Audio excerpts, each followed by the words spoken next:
The world narrowed to a circle of green light. Sergeant Mara Kaine exhaled. Her heartbeat slowed. 58, 54. The crosshairs settled on the target's temple through 2 inches of ballistic glass. She squeezed. The suppressed crack was swallowed by the wind. The man dropped. Then the floor beneath her exploded. The observation tower shuddered. Metal shrieked. The stairwell, their only exit, collapsed in a cascade of rusted steel. Emergency lights died. In the darkness, a PA system crackled to life. "Kaine, Boone." The voice was calm, almost friendly. "I've been waiting 3 days for you." Master Sergeant Tobias Grizzly Boone's thermal scanner flickered. His weathered face went pale. "We're not the hunters," he said. "We're the bait." 47 heat signatures surrounded the building.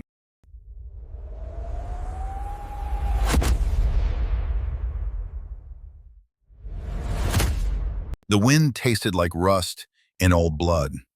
Mara Kaine crouched at the tree line, studying the industrial complex through her spotting scope. Zavod 33 sprawled across the valley like a corpse. Blast furnaces silent for 20 years. Smokestacks reaching toward a gray sky that never seemed to clear. Snow had drifted against the walls in waves, burying the ground floor windows. "Remind me why we're freezing our asses off in the Arctic Circle," she said. Boone lay beside her, his thermal monocular pressed to his eye.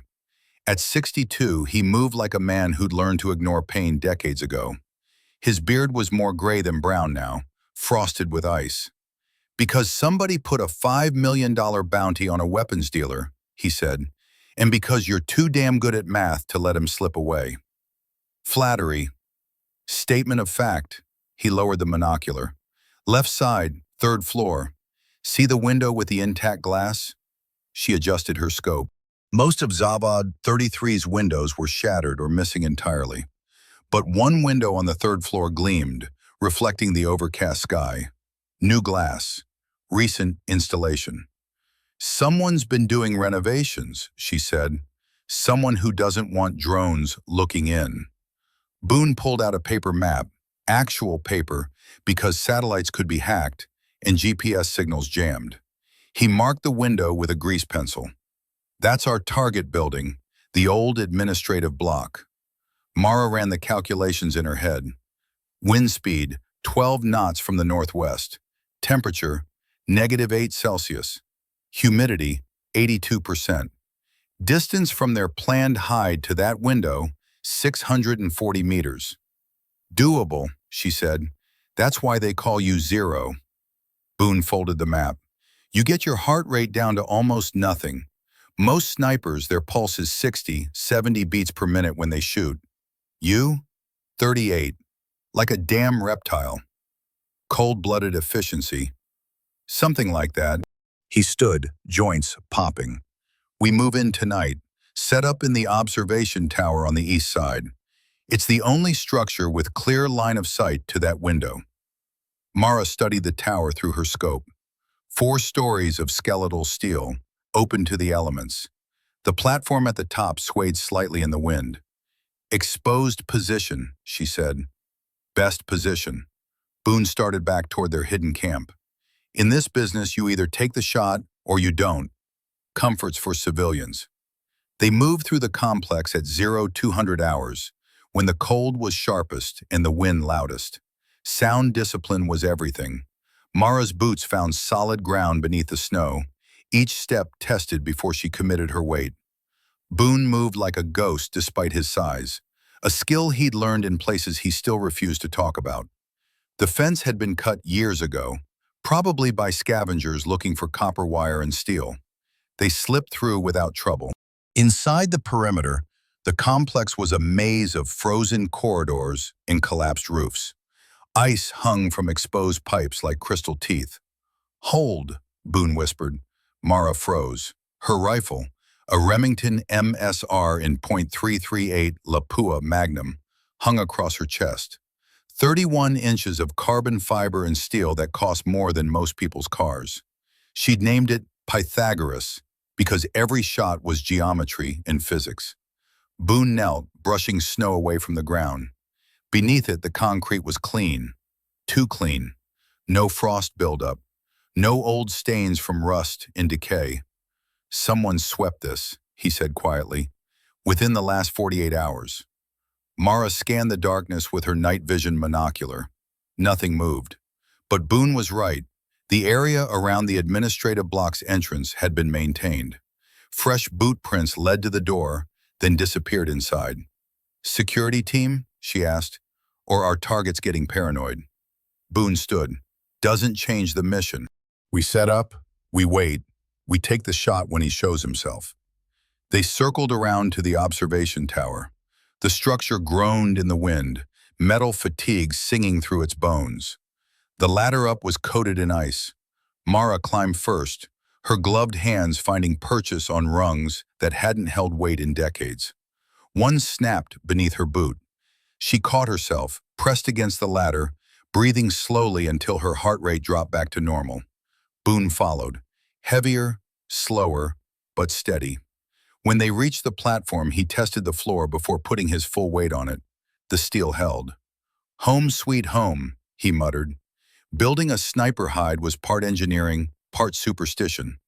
Mara had done it 53 times in her career. Each time she followed the same ritual. First, establish your sight lines. She set up Pythagoras on its bipod, oriented toward the target window. 640 meters. She'd made shots at twice that distance, but this one had complications. The wind was unpredictable in the complex. It funneled between buildings, creating eddies and currents that could push a bullet 6 inches off course. Second, prepare your fallback position. Boone strung a rappelling line to the floor below, anchored to the tower's central support beam. If they needed to evacuate fast, they dropped straight down rather than risk the ladder. Third, control your environment. They hung a white tarp across the rear of the platform to break up their silhouettes against the sky. Not perfect camouflage, but enough to defeat casual observation. Fourth, settle in for the wait. Mara opened her data book, a weatherproof notebook filled with handwritten tables and calculations. Every shot she'd ever taken was recorded here. Distance, wind, temperature, humidity, target movement, result.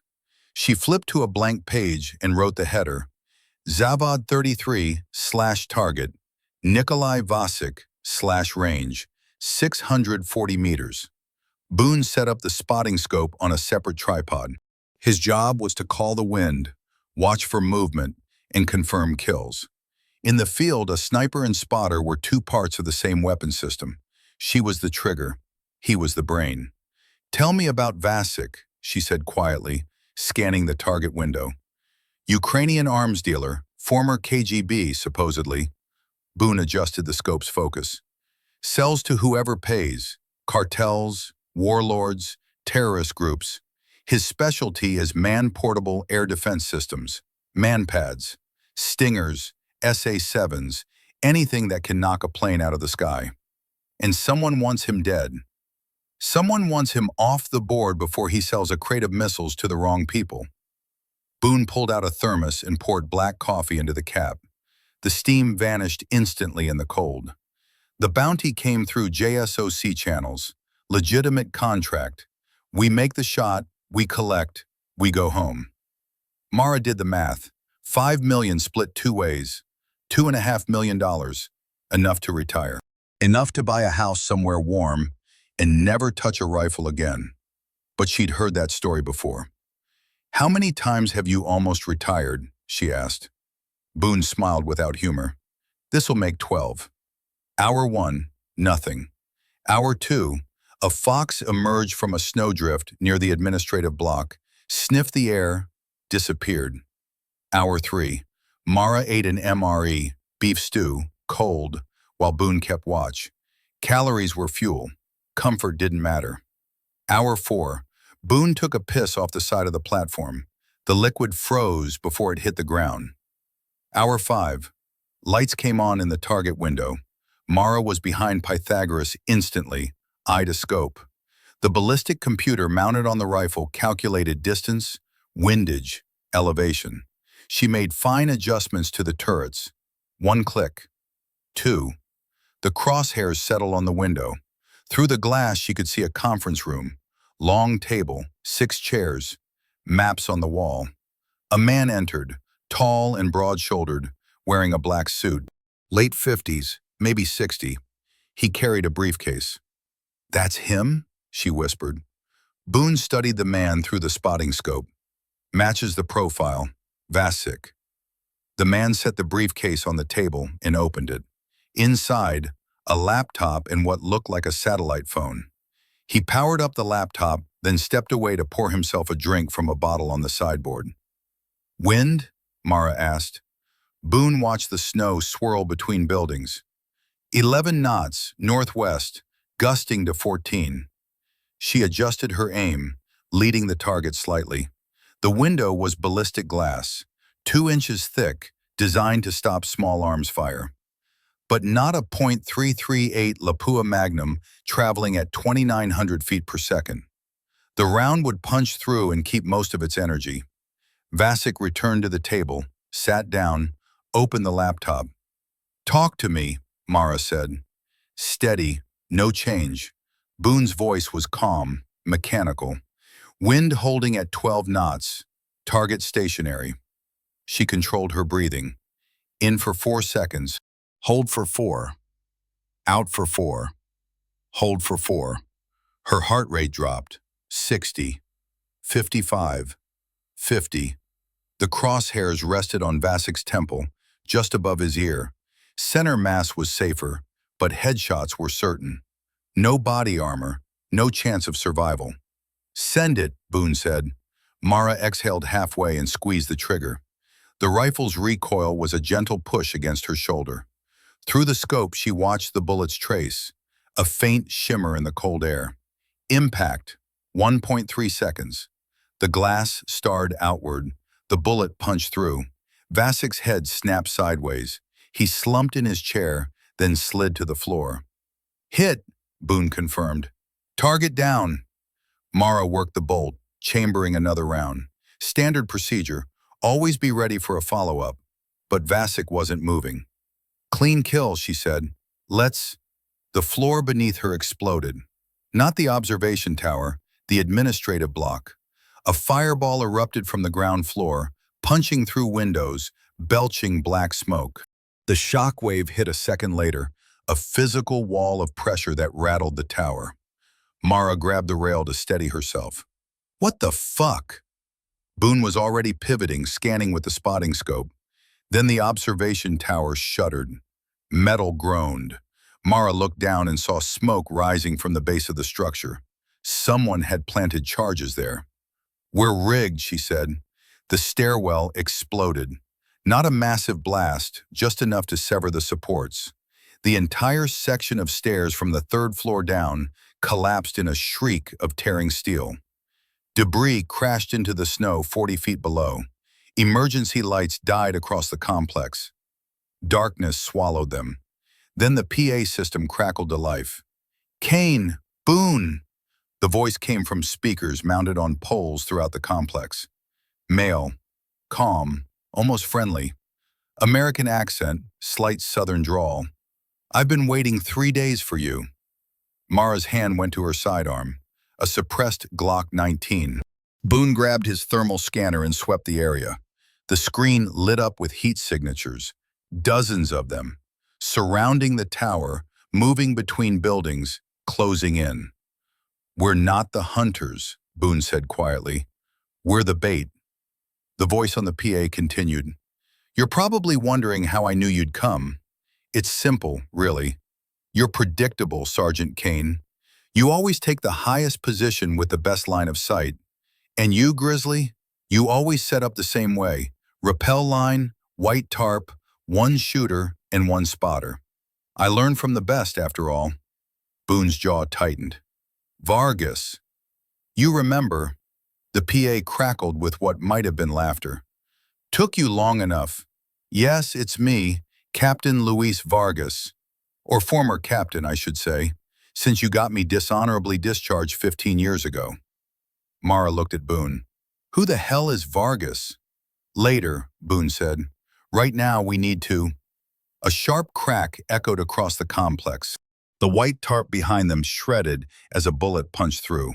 Mara dropped flat. Another shot. The tarp's corner tore free, flapping in the wind. Suppressive fire, Boone said. They're not trying to kill us, yet. Yet? Vargas wants this personal. Boone crawled to the edge of the platform, looked down. The rappel line was still intact. We go down, we move fast, we find... A low mechanical growl cut him off. Mara rolled onto her stomach and looked over the rail.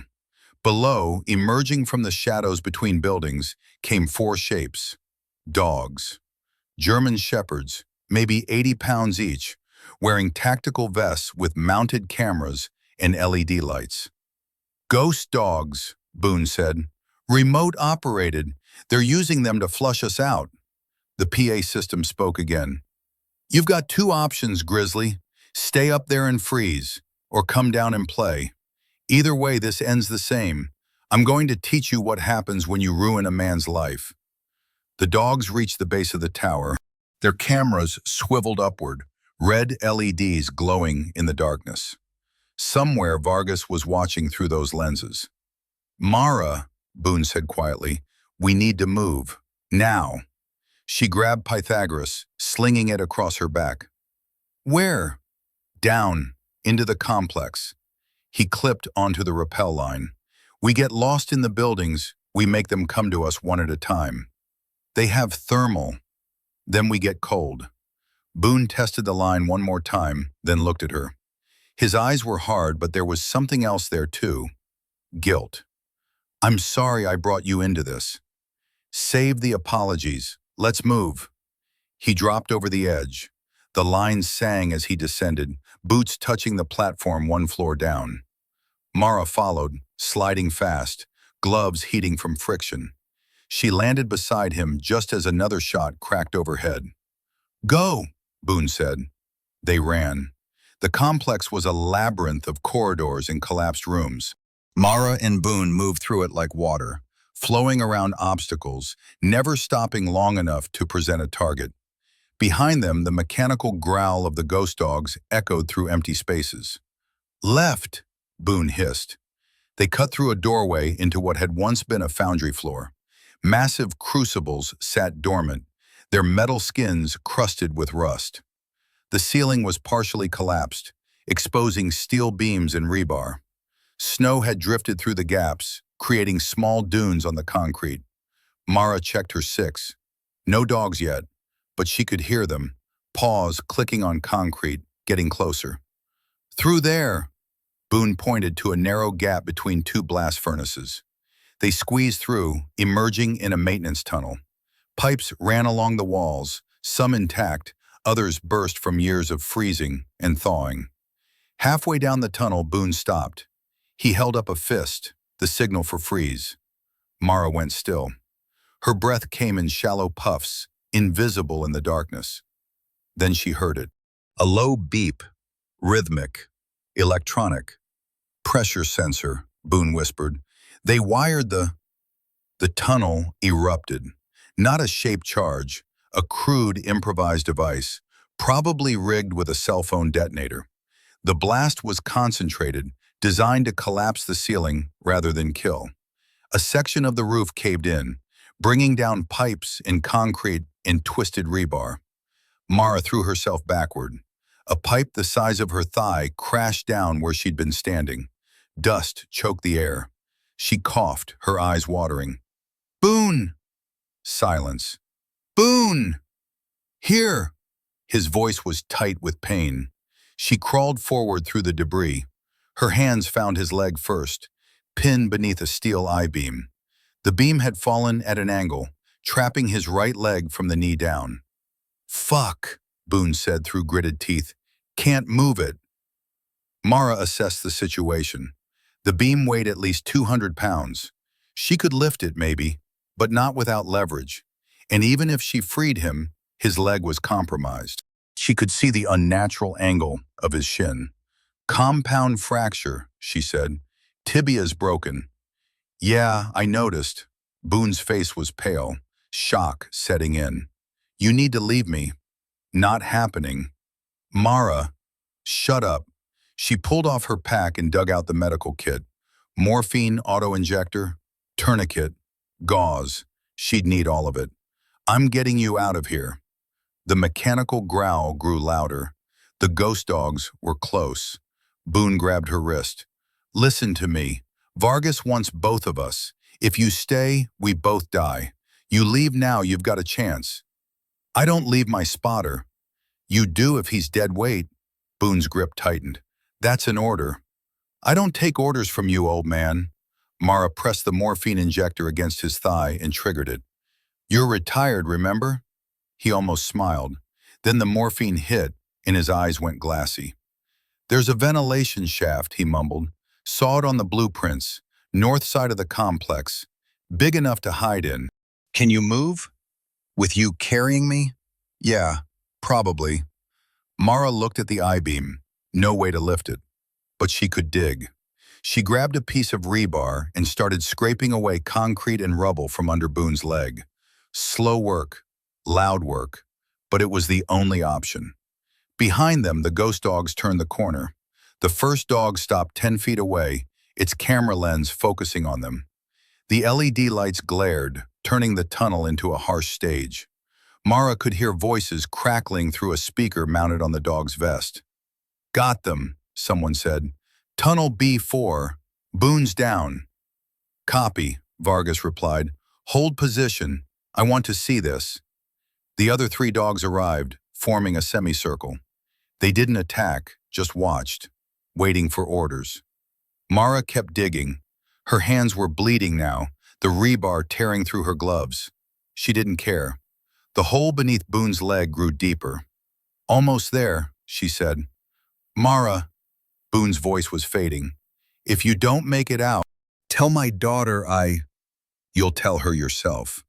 She dropped the rebar and grabbed his leg just above the fracture. This is going to hurt. Everything hurts. She pulled. Boone screamed.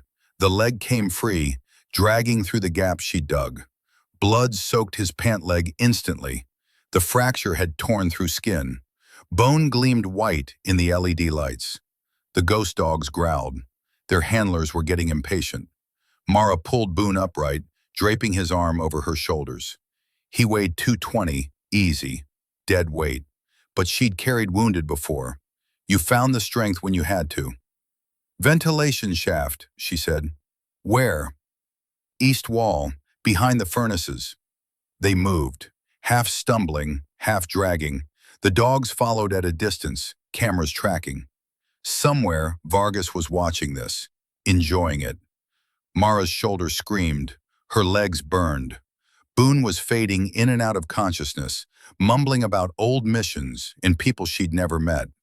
She ignored him, put one foot in front of the other, kept moving. The furnace room opened up ahead. She saw the shaft, a 3-foot square opening in the wall, grate missing, dark inside. Perfect. They were 20 feet away when Boone's weight shifted. His leg gave out. They both went down hard.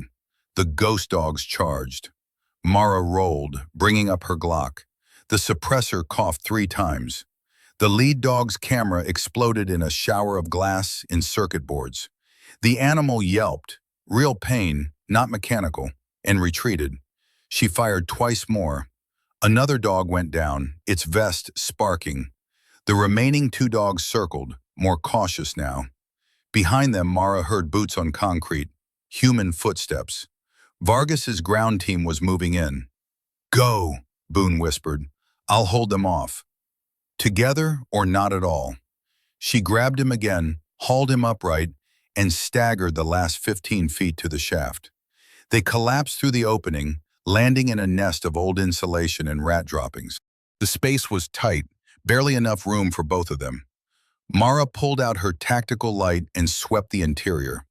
The shaft ran horizontally for about 30 feet before turning upward. Air current from above. That was good. It meant an exit somewhere. She turned back to the opening.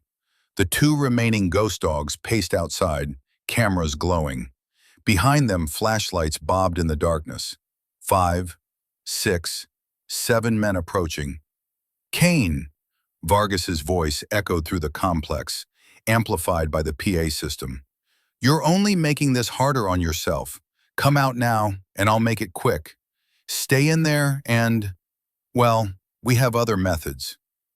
Mara pulled a fragmentation grenade from her vest. M67, 4-second fuse. She held it up where the cameras could see it. You want us? She called out. Come get us. She pulled the pin and rolled the grenade out into the furnace room. The ghost dogs scattered. The ground team dove for cover. The blast was deafening in the enclosed space. Shrapnel peppered the walls. When the smoke cleared, one of the dogs lay on its side, vest shredded. Mara grabbed Boone and started crawling deeper into the shaft. Behind them, Vargas laughed over the PA system. That's the spirit, Zero, he said. Let's see how long it lasts. The ventilation shaft smelled like death and rust. Mara dragged Boone through the darkness, her tactical light painting claustrophobic shadows on corroded metal walls. Every few feet, she stopped to listen. Behind them, silence. No footsteps, no mechanical growls. But that didn't mean Vargas had given up. It meant he was planning. How's the leg? She whispered. Still attached. Boone's voice was thick with morphine. That's something. She checked the tourniquet she'd applied. The bleeding had slowed but not stopped. His pant leg was soaked through. In the cold, that was a death sentence. Hypothermia would take him before blood loss did. The shaft turned upward at a 45-degree angle. No ladder, just smooth metal. Can you climb? She asked.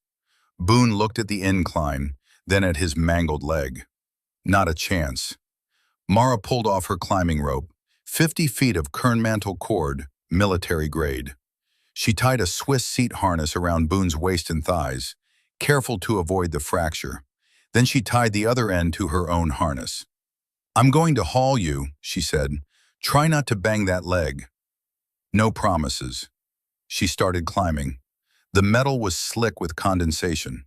Her boots slipped twice before she found purchase on a seam in the wall. Hand over hand. Dig in. Pull. The rope went taut as Boone's weight hit it. 140 pounds of gear. 220 pounds of Boone. 360 pounds total. Her shoulders screamed. The rope cut into her harness, compressing her pelvis.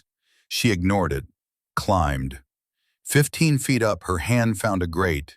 She braced her feet and pushed. The grate groaned, rusted bolts protesting. She pushed harder. Metal squealed. The grate gave way, clattering into the space beyond. Mara pulled herself through, then hauled on the rope. Boone rose slowly, bumping against the shaft walls. When his head cleared the opening, she grabbed his vest and dragged him through. They collapsed on a concrete floor, both breathing hard. Mara swept her light around. They were in a mechanical room. Ancient boilers lined the walls, their pipes long since drained. Valves, pressure gauges, a control panel covered in Cyrillic labels. And in the corner, a metal locker, door hanging open. She moved to it. Inside, maintenance coveralls, a toolbox, and, jackpot, a thermal blanket still in its package. Boone! She carried the blanket to him. We need to get you warm. His teeth were chattering now, shock deepening. She wrapped him in the blanket, tucking it around his torso and legs. Then she dug through the toolbox, wrenches, screwdrivers, wire cutters, and a roll of duct tape. She pulled Boone's pant leg up carefully. The fracture was ugly, bone protruding through a 2-inch gash, muscle torn, blood still seeping. She cleaned it as best she could with water from her canteen, then packed the wound with gauze. The duct tape went over the gauze in strips, creating a crude stabilization. Field medicine at its finest, Boone muttered. It'll hold until we get out. If we get out. Mara ignored that. She couldn't afford doubt, not now. She checked her gear. Pythagoras still secure on her back. Glock 19 with 2 spare magazines. 1 fragmentation grenade left. 1 smoke grenade. combat knife. She'd burned through half her ammunition in the tunnel. Not great, but workable. "Tell me about Vargas," she said. Boone closed his eyes. For a moment she thought he'd passed out. Then he spoke. "Fort Benning, 2010. I was running the sniper course. Vargas was one of my students. Talented kid, natural marksman, but he had a mean streak." Boone's jaw tightened. "We were running live fire exercises in Georgia. Vargas was the primary shooter. His spotter called a bad wind reading. Vargas took the shot anyway, killed a range safety officer, claimed it was an accident. Was it? I don't know, maybe. But after that I started watching him closer. Found out he'd been taking money from some cartel contacts, selling intel. I reported it. He got court-martialed, dishonorably discharged. And he's been planning revenge ever since. 15 years. Boone opened his eyes. I ruined his career, his life. Now he wants to return the favor. A sound echoed through the mechanical room, faint, metallic, like something scraping against a pipe. Mara killed her light and moved to the doorway. She waited, listened. The sound came again, closer now. "They're in the walls," she whispered. The mechanical room had 3 exits. The main door, a service hatch in the floor, and a narrow passage behind the boilers. Mara chose the passage. It led to a catwalk suspended over a processing bay 2 stories below. She could see movement down there, flashlight beams cutting through the darkness. 5 men, she counted, sweeping grid pattern. Boone lay against the wall, the thermal blanket making him look like a silver cocoon. "They'll have thermal drones. The blanket won't hide you. Then I'll have to be cold." She scanned the area. Below the catwalk, a drainage channel, half filled with black water. Ice floated on the surface. The temperature down there would be just above freezing, cold enough to mask her thermal signature. "I'm going down," she said. "Stay here. Don't move. Don't make noise. Mara, if they find you, you've got 1 grenade left." She pulled the M67 from her vest and pressed it into his hand. "Don't use it unless you have to." She didn't wait for an argument. She climbed over the catwalk railing and lowered herself hand over hand down a support beam. 30 feet to the ground. Her arms burned. At the bottom, she dropped into the drainage channel. The water hit like a hammer. Cold beyond cold. Her breath seized. Every nerve in her body screamed. She forced herself under the surface, holding onto a submerged pipe to keep from floating up. Above, the whine of a drone. She could see its LED array through the murky water, scanning the bay. The drone hovered for 10 seconds, 20, then moved on. Mara surfaced slowly, gasping. Her core temperature was already dropping. She had maybe 15 minutes before hypothermia made her useless. She climbed out of the channel, water streaming from her clothes. The 5-man team was moving through the far side of the bay. She could hear their radio chatter, clipped, professional. Former military, probably. Vargas had hired experienced contractors. She needed to separate them, make them vulnerable. Mara pulled a handful of broken glass from the floor, shattered bottles, old light bulbs. She scattered them across the main corridor, then moved to a side passage and waited. 5 minutes later, footsteps approached. 1 man, walking carefully but not carefully enough. His boot came down on glass. The crunch echoed through the bay. He froze. "Contact, Sector 3. "Visual?" His radio crackled. "Negative, just..." Mara moved. 3 steps. Silent. Her knife came up and across. The blade found the soft tissue below his jaw, just behind the mandible. She angled it upward, severing the carotid and windpipe in one motion. He tried to scream. Only a wet gurgle came out. She lowered him to the ground, took his radio, his rifle, an HK-416 with a suppressor, and his night vision goggles. Then she dragged his body into the shadows. "Cooper, report." The radio hissed. She clicked the transmit button twice. Standard acknowledgement, no words. Copy, continue sweep. Mara moved deeper into the complex, leaving a trail of glass behind her. The second man died in a stairwell. Mara had climbed to the second floor and waited in the darkness. When he passed below, she dropped on him from above. Her knife punched through the gap between his shoulder blades, finding the heart. He collapsed without a sound. She took his thermal scanner. The device showed 3 more signatures converging on her position. Fast. They'd found Cooper's body. "We've got a hunter," one of them said over the radio. "Female, armed, probably Kaine." "Where's the old man?" another voice asked. "Still searching." Mara smiled. Good. They didn't know where Boone was. That gave her an advantage. She climbed higher, reaching the 3rd floor. This area was more intact, offices mostly, with walls still standing. She moved through them like smoke, using every shadow. The thermal scanner showed the remaining 3 men fanning out below her. The offices had been abandoned in a hurry. Desks still held papers, yellowed and brittle. Filing cabinets stood open, their contents spilled across floors. In one room, a calendar hung on the wall. December 1991, the month the Soviet Union died. Mara used the environment. She opened office doors, creating false paths, moved furniture to block corridors, forcing the contractors to take predictable routes. Every obstacle she created gave her another advantage, another moment to prepare the next trap. In one office, she found a maintenance rat, large, fat, living off whatever scraps it could scavenge. She caught it barehanded, ignoring its squealing protest, and tied her tactical light to its back using paracord. Then she wound up the light's strobe function and released the rat. The animal bolted down the hallway, the strobe flashing wildly. On thermal, it would look like a moving heat signature. "Movement!" One of the men opened fire. The suppressed rifle coughed 6 times. The rat died in a spray of blood. "God damn it, it's a fucking rodent!" "Stay sharp, she's playing us." Mara was already moving.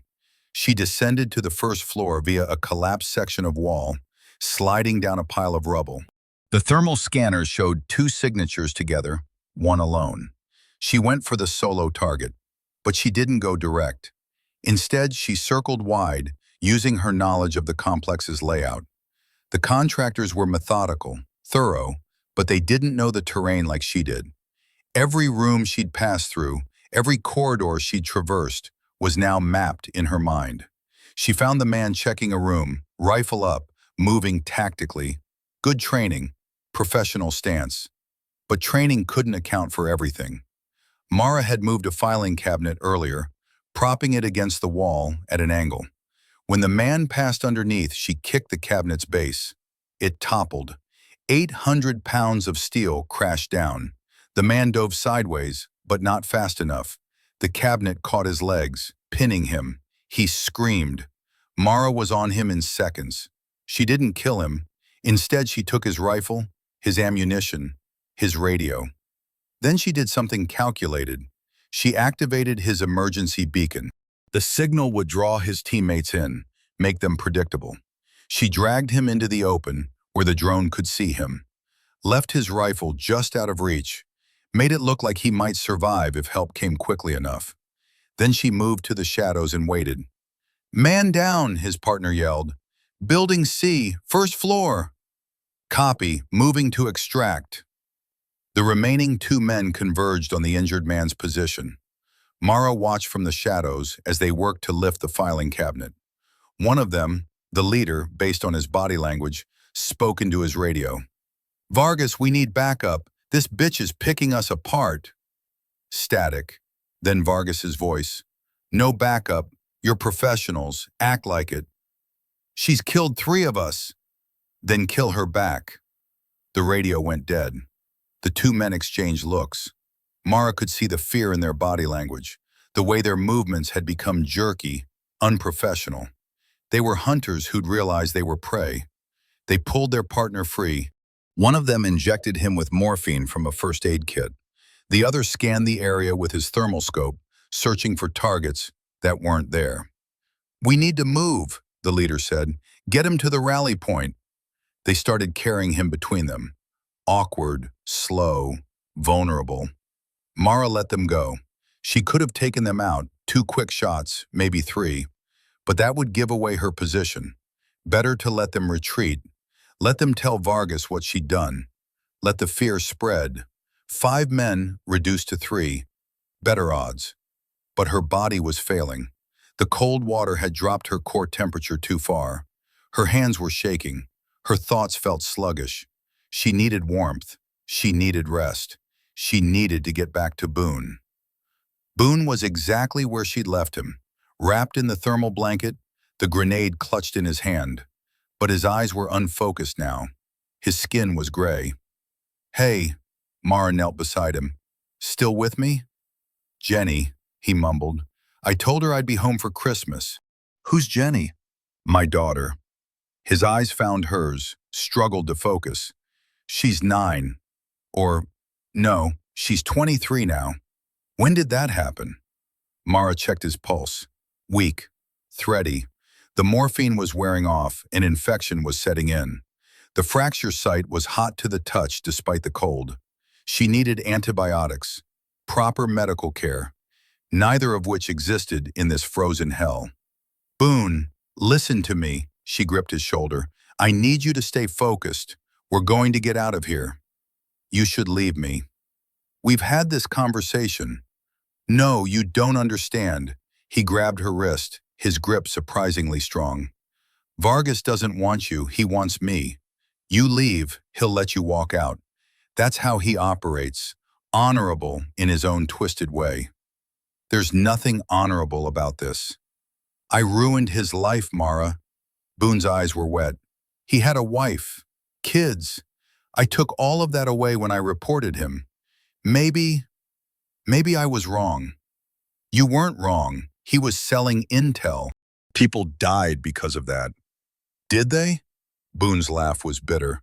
"I never checked. I saw the evidence and I reported it. Career soldier. Follow the rules." He closed his eyes, his breathing slowed. For a moment, Mara thought he'd passed out.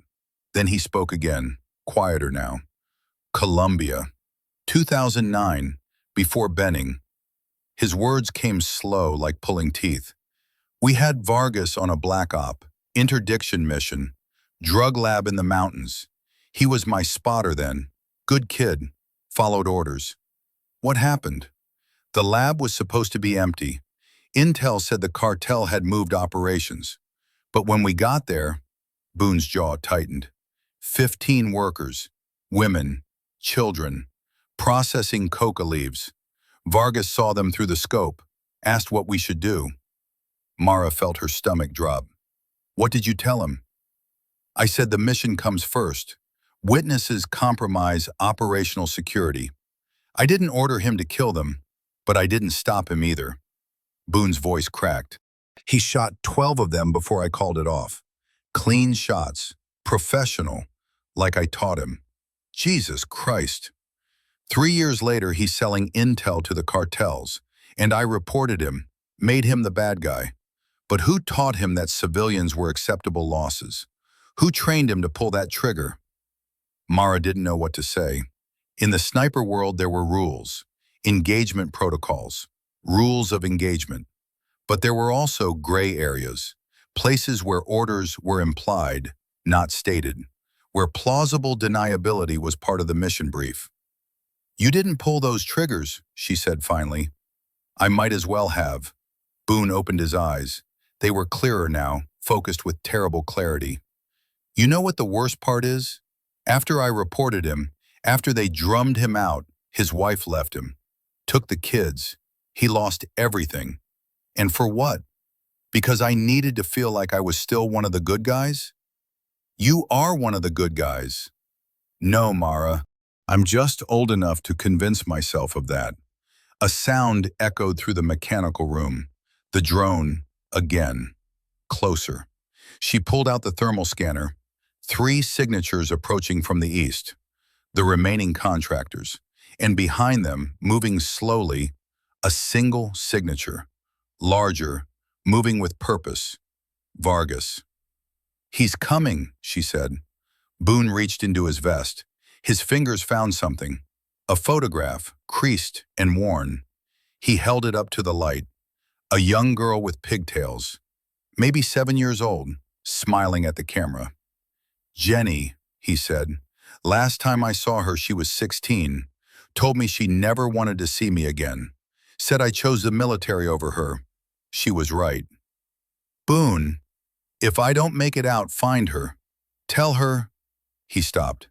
Tell her I'm sorry, that I should have been there, that I loved her more than any mission. Mara took the photograph, tucked it into her vest. You'll tell her yourself. Boone nodded weakly. Good. End it. Not like this. She helped him to his feet, or rather, foot. He couldn't put any weight on the broken leg. She slung his arm over her shoulders, and they moved toward the service hatch. The passage was narrow, barely 3 feet wide. They squeezed through, emerging in a generator room. The generator was massive, silent for decades. But the room had something she needed, a control panel with a backup power switch. And next to it, an old heater, the kind used to keep equipment from freezing. Can you work that panel? She asked. Boone studied it through fever-bright eyes. Maybe. What are you thinking? Vargas wants us in the dark. Let's give him light. It took Boone 20 minutes to hotwire the backup generator. His hands shook so badly that Mara had to hold the wires steady while he worked. But finally, something clicked. The generator coughed, sputtered, then roared to life. Lights flickered on throughout the complex. Not all of them. Most had burned out years ago, but enough. Emergency strips. Exit signs. A few overhead fluorescents. The PA system crackled. Vargas's voice. Clever, but light cuts both ways, Zero. Mara ignored him. She positioned Boone in the corner, the heater blowing hot air onto him. His color was already improving. She gave him the HK-416 she'd taken from the dead contractor. If anyone comes through that door who isn't me, she said, you shoot them. Where are you going? To make them regret turning the lights on. She moved through the complex with purpose now. The lights changed everything. She could see the layout clearly. Corridors, rooms, collapsed sections. And more importantly, she could set traps. In a storage room, she found a case of old flares, military grade, still sealed. She cracked 6 of them and placed them at intersections, creating false heat signatures. On thermal, they'd look like people standing still. In another room, cans of machine oil. She poured them across doorways, creating slick patches. In a third room, lengths of wire. She strung them ankle height across corridors, invisible in the shadows between light fixtures. The complex became a maze of death, every corner a potential threat, every sound a possible ambush. She watched from a catwalk as the 3 contractors entered the trap. The first one slipped on oil, went down hard. The second tripped over wire, crashed into a wall. The third opened fire at a flare, wasting ammunition. She's fucking with us, one of them yelled. Fall back, the leader said. Regroup. But Mara wasn't done. She circled around them, moving through passages they hadn't cleared. She found the injured man they'd extracted earlier, left alone in a side room while his partners pressed forward. He was awake, pale, his legs crushed beneath the filing cabinet. She appeared in the doorway. He tried to raise his rifle. She shot him twice in the chest. The suppressed Glock barely made a sound. 2 left, she said to the empty room. The PA system crackled again. But this time, it wasn't Vargas speaking. It was Boone. His voice was rough, broken, but unmistakable. Luis, this is Grizzly. I know you're listening. Silence. Then, I'm listening. You want me? Fine. Let the girl go. This is between us. Oh, it's too late for that, old man. She's killed 4 of my men. That makes it personal. She was following my orders. Bullshit. Vargas's voice hardened. I've been watching her work.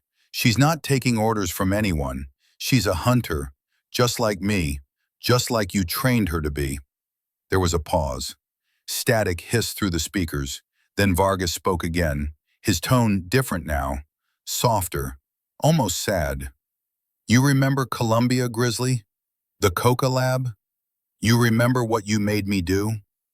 Boone's voice came back quieter. I remember. 12 people. I can still see their faces.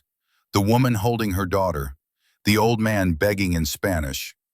You told me they were acceptable losses. Collateral damage. Part of the mission. Luis, I did what you trained me to do. I followed orders.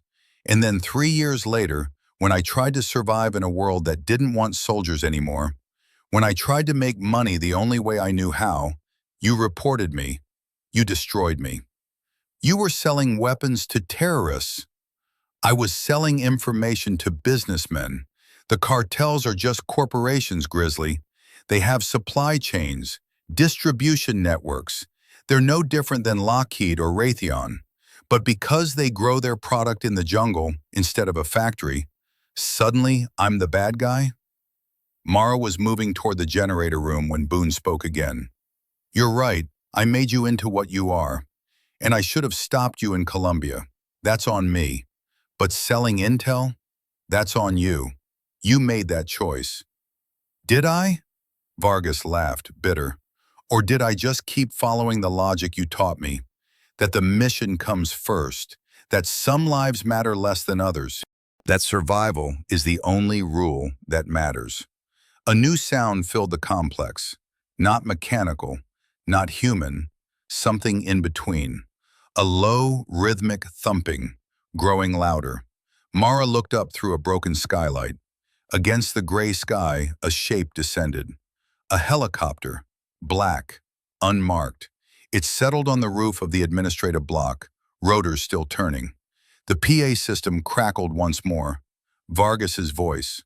You taught me patience, Grizzly, how to wait for the perfect shot, how to control the battlefield. I've been waiting 3 days for you to show up. And now that you're here, now that you're broken and bleeding and finally understanding what you did to me, now I'm going to finish what you started. The helicopter lifted off, carrying Vargas away.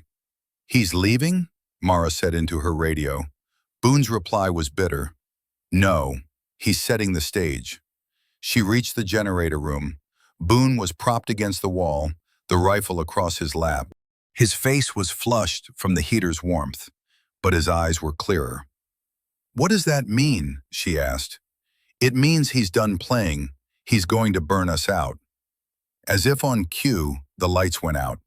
All of them. Even the emergency strips.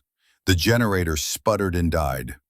In the darkness, Mara heard new sounds. Footsteps. Dozens of them.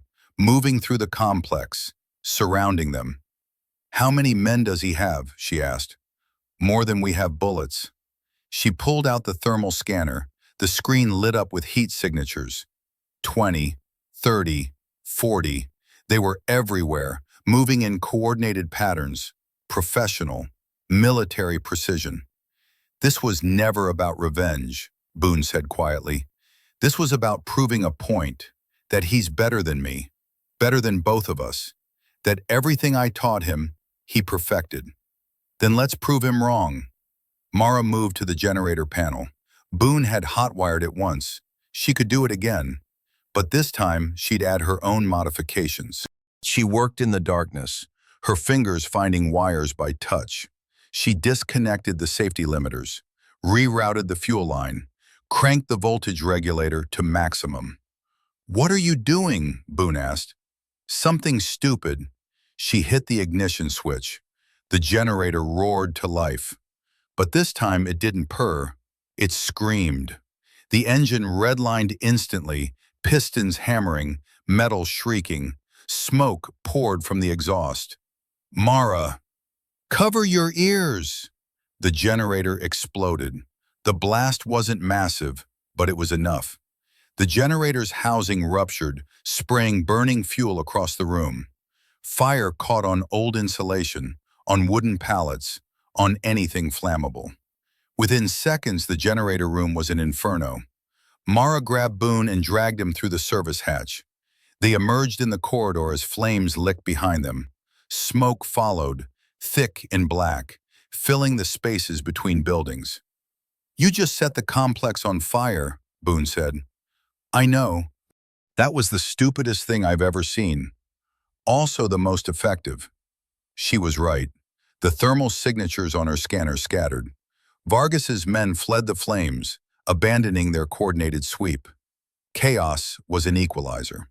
But fire was also a double-edged sword.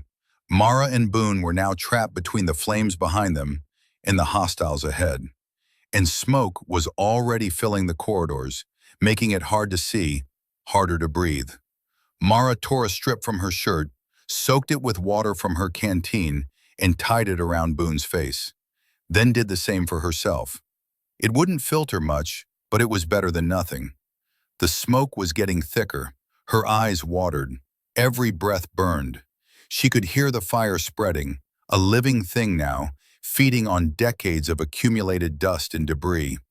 Somewhere ahead, a wall collapsed with a crash that shook the floor. They moved east toward the outer wall of the complex. Mara's mental map said there was an emergency exit there, a loading dock with a roll-up door. If they could reach it, they could get outside, find cover in the snowdrifts, wait for extraction. But the loading dock was a quarter-mile away, and Boone was fading fast.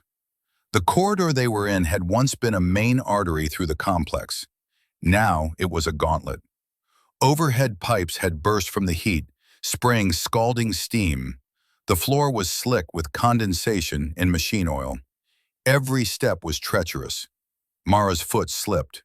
She caught herself on a wall, adjusted Boone's weight, kept moving. Behind them, the fire roared louder. The temperature was rising. The smoke was so thick now she could barely see 3 feet ahead. They passed through what had been a break room. Tables and chairs were scattered like toys. A refrigerator lay on its side, door hanging open.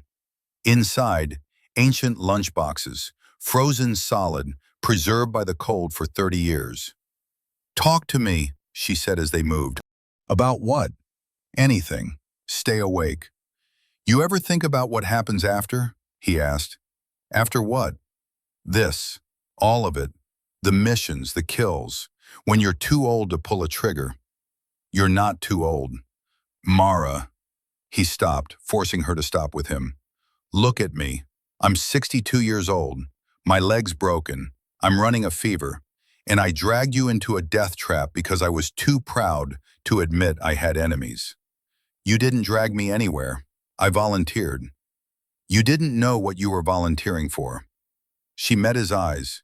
Even through the pain and fever, they were still sharp, still seeing. "I knew you." That was enough. For a moment, neither of them spoke. Behind them, another section of roof collapsed. Sparks showered down like fireflies. "When we get out," Boone said, "I'm going to find Jenny. Tell her everything I should have said years ago. And then I'm going to retire. For real this time." "Good. What about you?" "I'll figure it out. Promise me something." His grip on her shoulder tightened. "Promise me you won't end up like me. 62 and broken, and realizing too late that you spent your life shooting at shadows while the real world passed you by." "I promise." "Liar." But he smiled. "Okay, let's get out of here." They rounded a corner and found themselves face to face with 3 men. Contractors, armed with rifles. They'd been driven toward the loading dock by the same fire. Everyone froze. Then the shooting started. Mara moved first. She dove right, behind a concrete pillar. Boone went left, his injured leg buckling. He landed hard but brought the HK-416 up, firing from prone. The corridor erupted. Muzzle flashes strobed in the smoke. Bullets sparked off concrete and metal. Mara's Glock barked 4 times. One contractor dropped, clutching his throat. Another stumbled back, hit in the shoulder. The third one charged. He was big, 6'4", maybe 250, and he came at Mara like a linebacker. She tried to bring the Glock around, but he was too fast. He grabbed her wrist, slammed it against the pillar. The pistol clattered away. His fist came at her face. She ducked. His knuckles hit concrete. He roared, grabbed her by the throat, lifted her off the ground. Mara's vision darkened. Her feet kicked uselessly. She clawed at his hands, but he was too strong. Her training kicked in. She stopped fighting the choke and went for his eyes instead. Her thumbs found the soft tissue. She pressed, hard. He screamed and dropped her. She landed in a crouch, gasping, her throat on fire. The contractor stumbled back, one hand covering his face. Blood streamed between his fingers. Mara didn't give him time to recover. She launched forward, driving her shoulder into his midsection. They went down together. She landed on top, pulled her combat knife, and drove it into the gap between his collarbone and neck. Once, twice, 3 times. He stopped moving. She rolled away, gasping. Her throat felt crushed, but she was alive. Behind her, Boone had finished the wounded contractor. 2 shots to center mass. Professional. Clean. "You good?" he called. "Been better." She retrieved her Glock, checked the magazine. 6 rounds left. Boone had maybe 20. Not enough for a prolonged firefight. The smoke was getting thicker. Mara could hear the fire spreading behind them. A freight train of heat and destruction. The complex was coming apart. Structural supports groaned. Somewhere a roof collapsed with a thunderous crash. They continued toward the loading dock. Every step was harder than the last. Boone was barely conscious, his weight nearly dead on her shoulders. Her own body was failing. Exhaustion, hypothermia, dehydration. She'd been running on adrenaline for hours, and now the tank was empty. But she kept moving, one foot in front of the other, because that's what you did. You moved until you couldn't move anymore, and then you moved a little further. The loading dock appeared through the haze. The roll-up door was closed, but there was a manual crank on the wall. Mara grabbed it and pulled. The door shuddered, rose 6 inches, then jammed. "Rusted," Boone said. She pulled harder, muscles screaming. The door rose another foot, still not enough. "Together," Boone said. He grabbed the crank with his good hand. "On 3. 1, 2, 3. They pulled. The door shrieked upward. 2 feet, 3 feet, 4 feet, enough to crawl under. Outside, fresh air and darkness. The snow had stopped, but the wind remained, howling across the valley. Mara dragged Boone under the door and into the night. Behind them, the complex burned. Flames rose from multiple buildings now, painting the sky orange. The fire would be visible for miles. Someone would report it. Authorities would respond. But that would take hours, and they had minutes. "Which way?" Boone asked. Mara oriented herself. North, the tree line where they'd started. 3 miles across open ground. South, the access road, 2 miles but more exposed. East and west, nothing but more complex. North, she decided. We get to the trees, Lights blazed to life. Floodlights mounted on poles around the perimeter. They'd been dark before, but now they burned white hot, turning night into day. And standing in the center of the loading dock, backlit by flames, Vargas. Vargas looked exactly as Boone had described him. Late 40s, lean, weathered. He wore tactical gear, black, expensive, and carried a rifle that Mara recognized immediately, a Remington MSR, same model as Pythagoras. "You made it farther than I expected," Vargas said. His voice was calm, conversational. "4 contractors dead, my ghost dogs destroyed, half the complex on fire. Impressive." Mara's hand moved toward her Glock. Vargas shook his head. "Don't. You're good, Zero, but I'm better, and I'm rested. You're exhausted." It was true. Mara's arms felt like lead. Her vision swam. She'd been running on adrenaline for hours, and now the crash was coming. "What do you want?" she asked. "What I've always wanted. Justice." Vargas stepped forward, his rifle lowered but ready. 15 years ago, your mentor destroyed my life. Not because I did anything wrong, but because he needed a scapegoat." "That's bullshit," Boone said. "You were selling intel to the cartels." I was building relationships, gathering intelligence, doing the dirty work that keeps America safe. And you reported me because you couldn't handle the gray areas, because you're a Boy Scout who thinks the world operates in black and white. The world does operate in black and white. You were betraying your country. Vargas laughed. My country betrayed me first. They sent me to Iraq, to Afghanistan, to Colombia, to places where the rules didn't apply, where we did things that would make civilians vomit. And then they expected me to come home and pretend it never happened. Well, I couldn't pretend. So I found another way to survive. He raised his rifle, sighting down the scope. Not at Mara, at Boone. This ends now, Grizzly. You took everything from me. My career, my family, my honor. It's time to settle the debt. Mara stepped between them. You'll have to go through me. If that's what you want. She calculated the odds. Vargas was 15 feet away. She could draw and fire in maybe .9 seconds. But he was already aimed. He'd get his shot off first. And even if she killed him, Boone would die. Unless... I'll make you a deal, she said. Vargas tilted his head. I'm listening. Let me take his place. You want revenge on someone Boone trained? Someone he cares about? I'm right here. Shoot me instead. Mara, no! Boone tried to stand. His leg gave out. Interesting, Vargas said. But why would I agree to that? Because deep down, you don't want to kill an old, broken man. Where's the satisfaction in that? But me? I'm young, strong. I'm the future you could have had if Boone hadn't ruined it. Killing me hurts him more than dying ever could. Vargas considered this. Then he lowered his rifle. You make a compelling argument, but there's a third option. He pulled something from his vest. A detonator. I've wired the loading dock with C4, he said.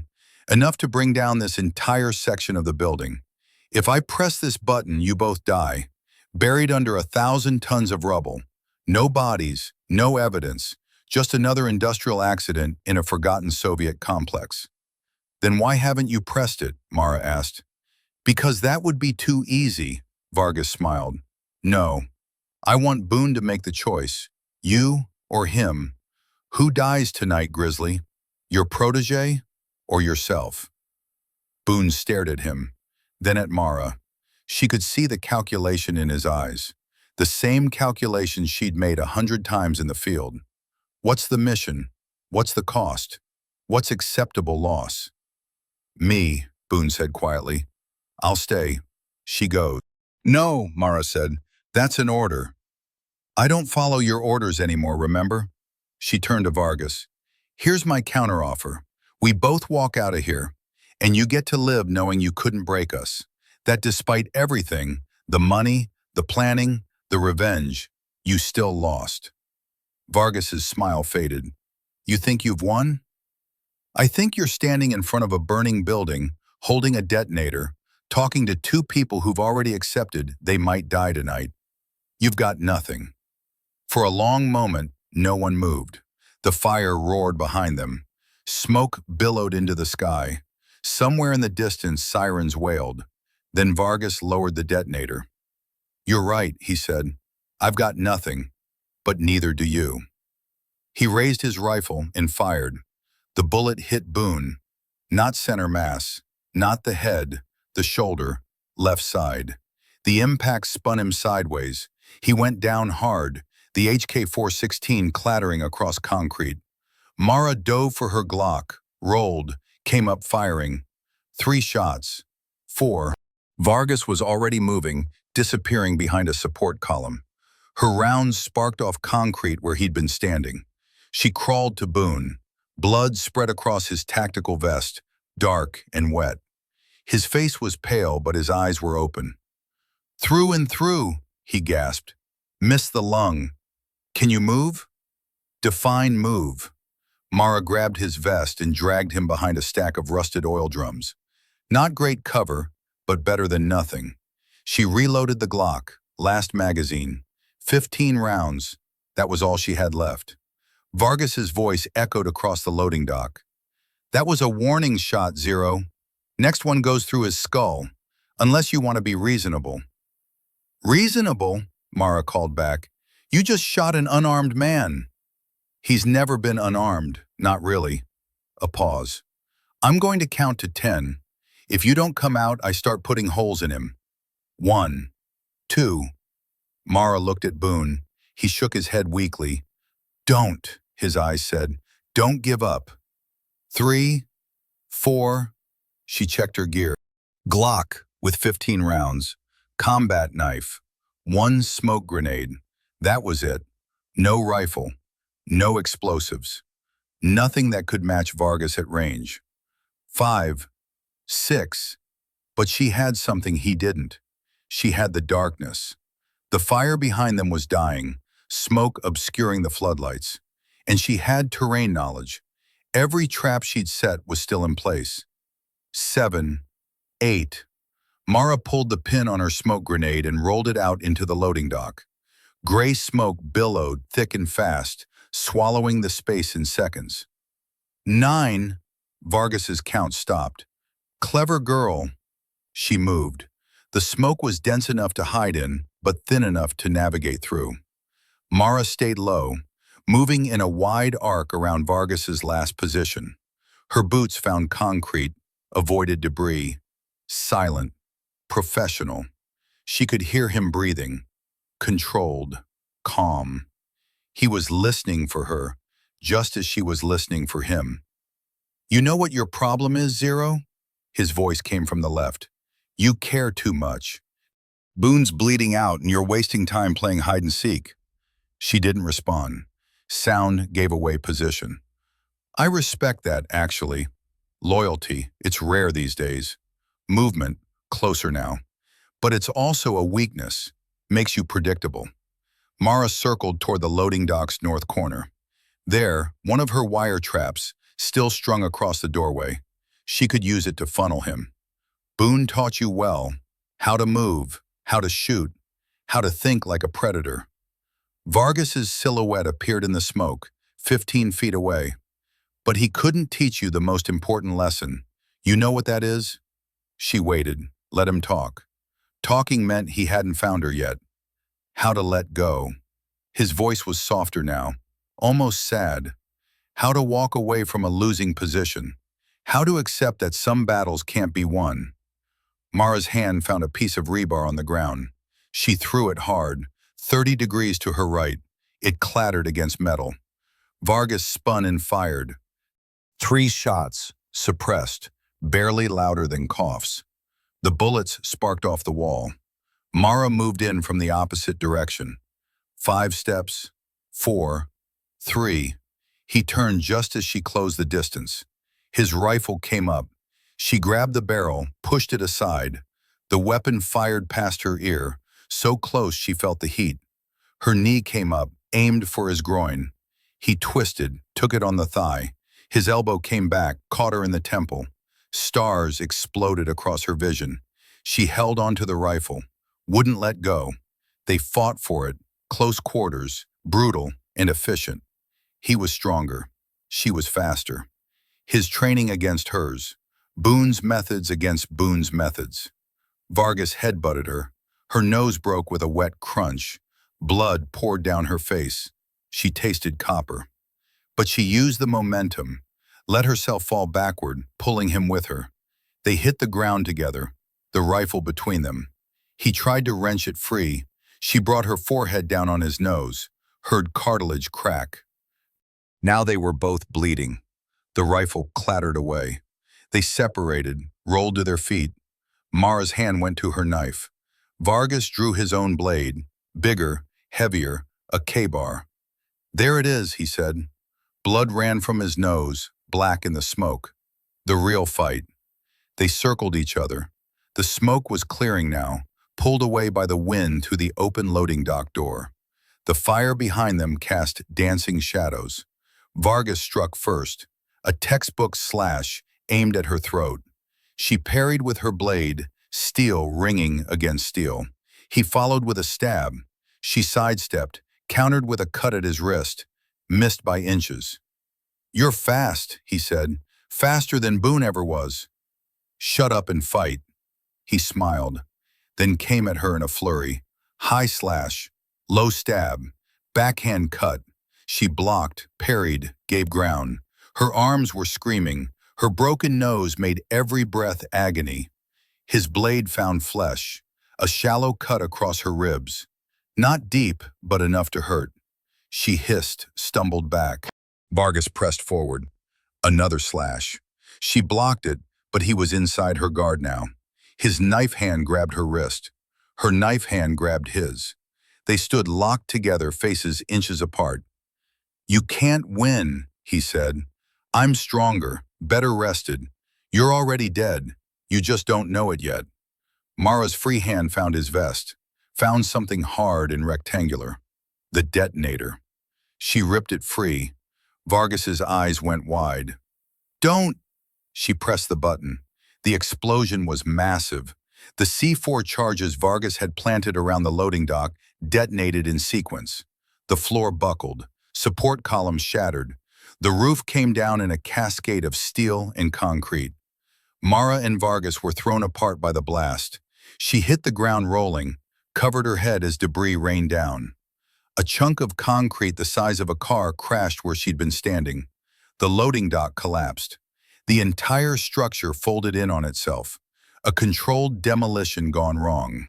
Dust and smoke filled the air, choking, blinding. When the rumbling stopped, Mara pushed herself upright. Her ears rang. Blood ran from a cut on her scalp. But she was alive. The smoke cleared slowly. She could see the remains of the loading dock. Twisted metal, shattered concrete, fires burning in the wreckage. And 30 feet away, Vargas. He was pinned beneath an I-beam. His legs were trapped. Blood pooled beneath him. But he was conscious, his rifle somehow still in his hands. He raised it, aimed at her. "Stalemate," he said through gritted teeth. Mara looked for her Glock, found it 10 feet away, half buried in rubble. Too far. She'd never reach it before he shot.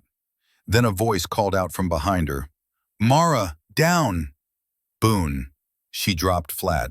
A single shot rang out, not suppressed, loud and clear in the aftermath of the explosion.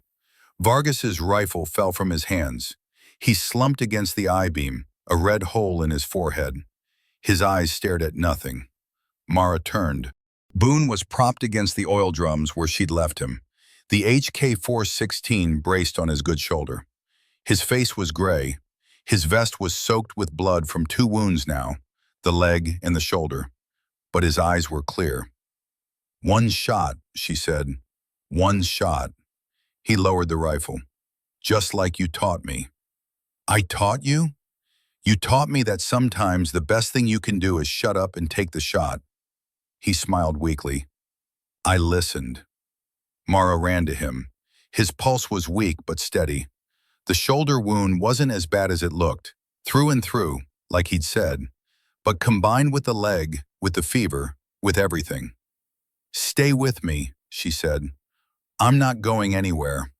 He looked past her, at Vargas's body. "Is it done?" "It's done." "Good." His eyes closed. "Wake me up when the cavalry arrives." In the distance, the sirens were getting louder. The quick reaction force arrived 20 minutes later. Black Hawks, 3 of them, touching down in the snow beyond the burning complex. Mara watched them come through eyes that barely worked. Everything hurt. Her nose was broken. Her ribs were sliced. Her body was one giant bruise. But she was alive. The medics came first, rushing toward them with stretchers and trauma kits. Boone was unconscious now, but breathing. They stabilized him, started IVs, loaded him onto a stretcher. "Is he going to make it?" Mara asked. The lead medic, a woman, maybe 30, with kind eyes, nodded. "He'll make it.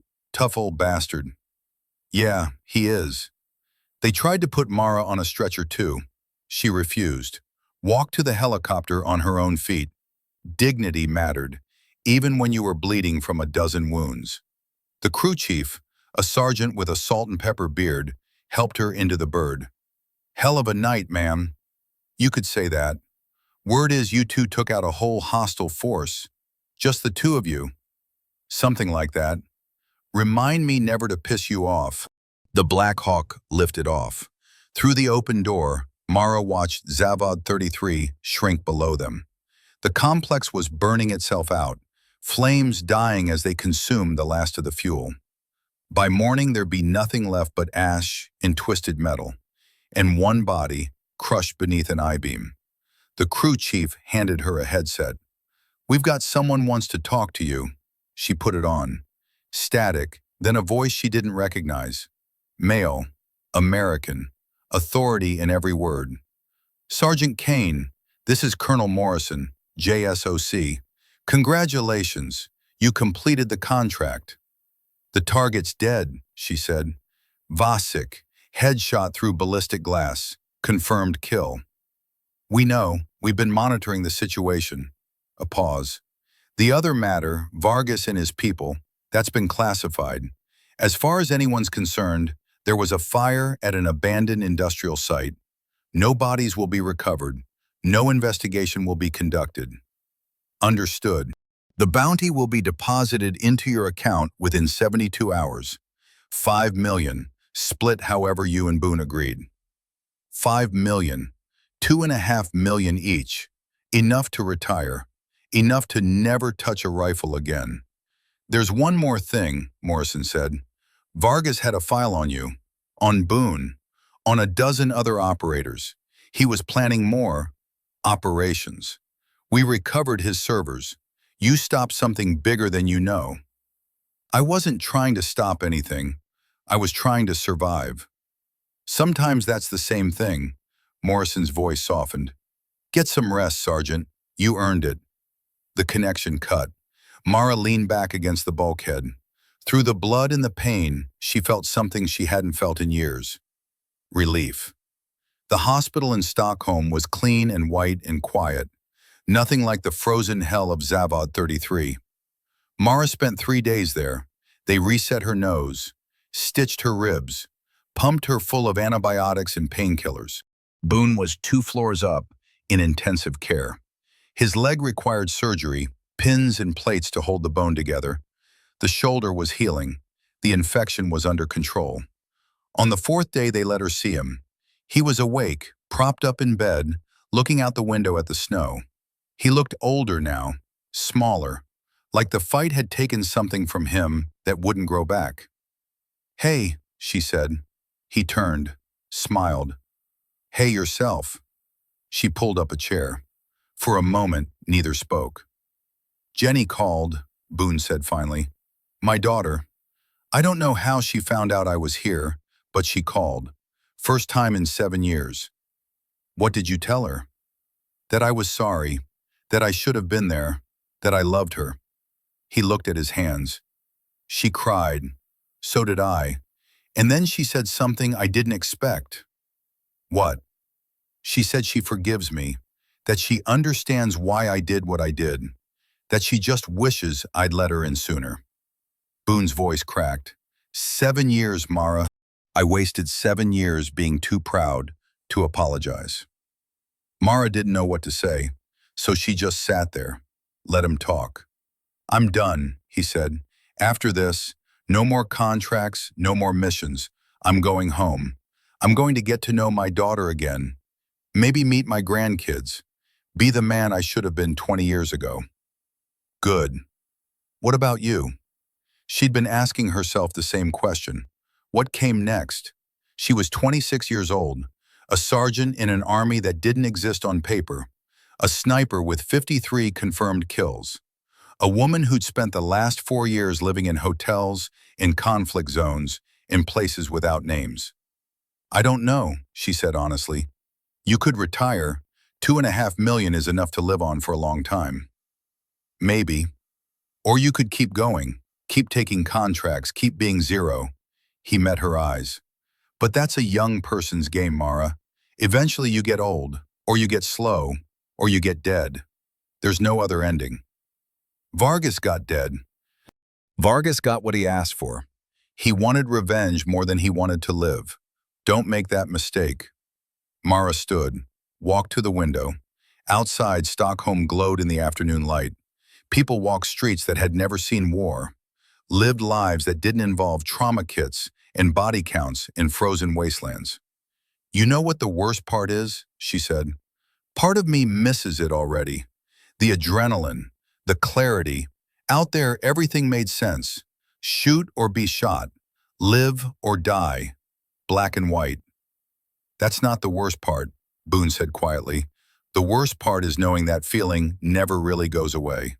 You can retire, you can go home, you can try to be normal, but there's always going to be a part of you that's still out there, still in the fight. So what do I do?" "You learn to live with it. You find something bigger than yourself. You let people in." He smiled sadly. "You do all the things I didn't do, and maybe you end up okay." Mara turned back to him.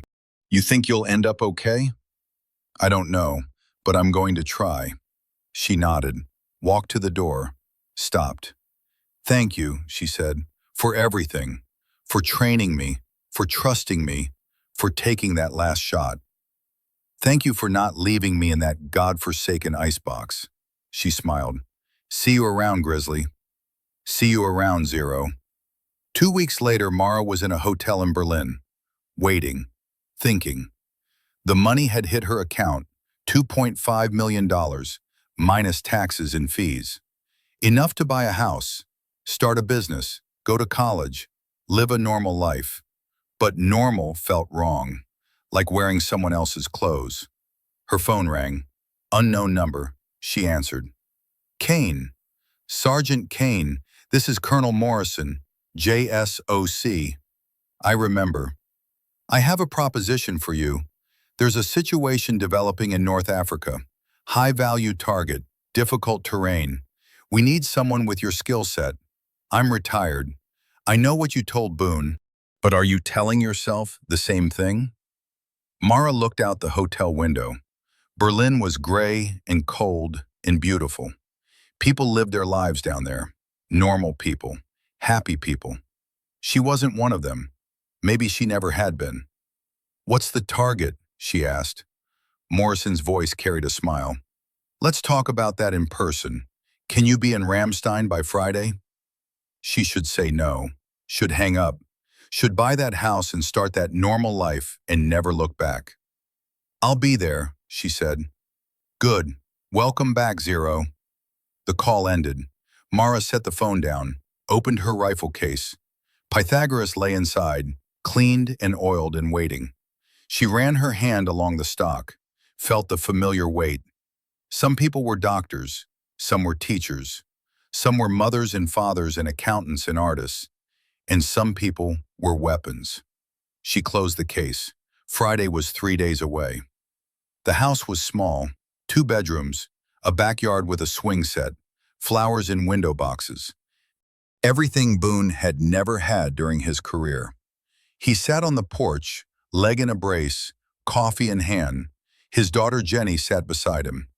She looked like her mother, same eyes, same smile. Her kids, his grandkids, played in the yard. A boy 5, a girl 7. They called him Grandpa, and it still sounded strange. Strange, but good. "You think she'll ever visit?" Jenny asked. "Mara?" Boone sipped his coffee. "Maybe, if she survives long enough." "That's dark. That's realistic." He watched the kids play. "She's good at what she does, better than I ever was. But being good isn't enough. You need to know when to stop. And I don't think she knows that yet. Do any of you know that? You soldiers?" Boone considered. "Some do, some don't. I didn't. Took a broken leg and a near-death experience for me to figure it out." Jenny leaned against his shoulder. "I'm glad you figured it out." "Me too, sweetheart." His phone buzzed. A text. Unknown number. Still breathing. Target eliminated. "See you when I see you." Z. Boone smiled. Typed back. "Stay safe. Come home when you're ready." 3 dots appeared. Disappeared. Then, "Maybe someday." He put the phone away, watched his grandkids play, listened to his daughter talk about her job, her husband, her life, all the things he'd missed while he was busy being a soldier. The sun was warm, the coffee was good, the leg hurt, but that was okay. Pain meant you were alive. Somewhere, in some desert or jungle or frozen wasteland, Mara was behind a rifle. Heart rate at 38, crosshairs steady, waiting for the perfect shot. But that was her story now. This was his. And for the first time in 40 years, Tobias Grizzly Boone was at peace. Mara lowered Pythagoras. The target was down. One shot. Clean. The desert wind blew hot and dry. The opposite of Zavod 33's frozen hell. 6 months had passed.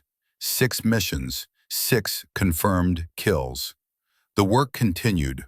Her spotter, a kid named Chen, 23, eager, spoke into his radio. Package delivered. Exfil in 15. Chen. The name made her think of Boone's rules. No Asian protagonists. No Vietnam. So many rules. So many lines you couldn't cross. Good shot, Chen said. Standard shot, she corrected. He grinned. You're never satisfied, are you? Satisfaction gets you killed.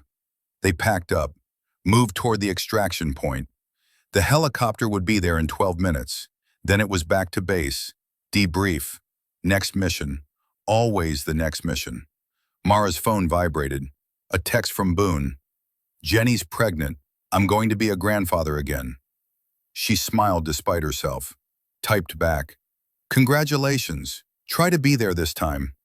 I will. What about you? When are you coming home? Home. The word felt foreign. She didn't have a home, just hotels and safe houses and places between missions. Soon, she lied. The helicopter appeared on the horizon. Black Hawk, same model that had pulled them out of Zavod 33. She could still smell the smoke sometimes. Still feel the cold. Still hear Vargas's voice over the PA system. Some missions stayed with you, carved themselves into your bones. Chen climbed into the helicopter, offered her a hand up. She took it. The bird lifted off, banking west toward the setting sun. Below, the desert stretched endlessly, tan and red and beautiful in its cruelty. Another battlefield, another war. Mara closed her eyes, let the rotor wash blow through her hair. Somewhere, Boone was holding his grandchild, living the life he'd earned through blood and pain and 40 years of sacrifice. And somewhere, in a frozen industrial complex that no longer existed on any map, a ghost named Vargas waited in the darkness. A reminder that every bullet had a consequence. Every trigger pull changed the world in ways you couldn't predict. But that was the job. You took the shot, you lived with the results, and you kept moving forward until you couldn't move anymore.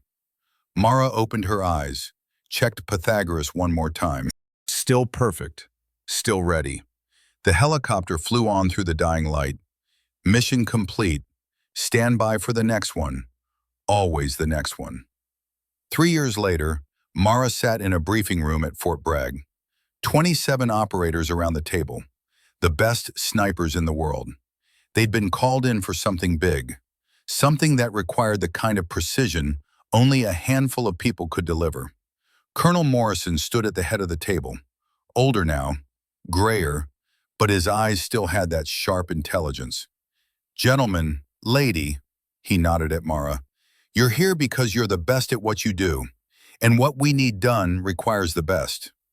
He pulled up a satellite image. A compound in the mountains, somewhere in Central Asia maybe. The briefing was compartmentalized, need to know only. High-value target, extreme difficulty, long-range shot through variable wind conditions. Likely one chance only. Morrison's eyes swept the room. We're calling it Operation Zero Protocol. Mara's head snapped up. Zero Protocol? Named after someone who proved that impossible shots aren't impossible. Someone who survived what shouldn't be survivable. Morrison looked directly at her. Someone who taught us that the difference between a good sniper and a great one isn't skill, it's heart. The room was silent. I'm not interested, Mara said quietly. Everyone turned to look at her. Ma'am? Morrison's eyebrows raised. I said I'm not interested, she stood. 3 years, 47 missions, 47 confirmed kills, 0 misses. And you know what I've learned? What's that? That my old spotter was right. This is a young person's game, and I'm not young anymore. She moved toward the door. Find someone else, someone who still believes that bullets solve problems, because I don't. Not anymore. Sergeant Kaine, it's just Mara now. I turned in my resignation last week. She stopped at the door, looked back. There's always another mission, another target, another reason to pull the trigger. But at some point, you have to ask yourself, what are you shooting for? What's the point? The point is keeping people safe, Morrison said. Maybe. Or maybe the point is that we're so good at killing, we've forgotten how to do anything else. She opened the door. Good luck with your operation. I hope whoever you find is better at this than I ever was. She walked out. In the parking lot, her phone rang. Boone. Hey, she said. Hey yourself, where are you? North Carolina, about to drive to Virginia. What's in Virginia? A house, 2 bedrooms, needs work, but it's got a good view. Silence on the other end. Then, you're serious. I'm serious. Mara climbed into her truck. I'm done, Boone. I'm coming home. It's about damn time. She smiled. Yeah, it is. There's a spare room here if you need a place to crash while you're setting up. Thanks, but I need to do this on my own. Figure out who I am when I'm not behind a scope. That's going to be hard. Everything worth doing is hard. She started the engine. But you made it work. Jenny seems happy. The grandkids are growing up. You've got something real. I do. And you will too. His voice was warm, proud.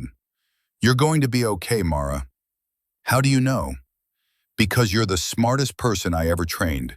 And the toughest. If anyone can figure out how to live a normal life after what we've done, it's you. Mara pulled out of the parking lot, headed north toward Virginia, toward that little house with the good view, toward whatever came next.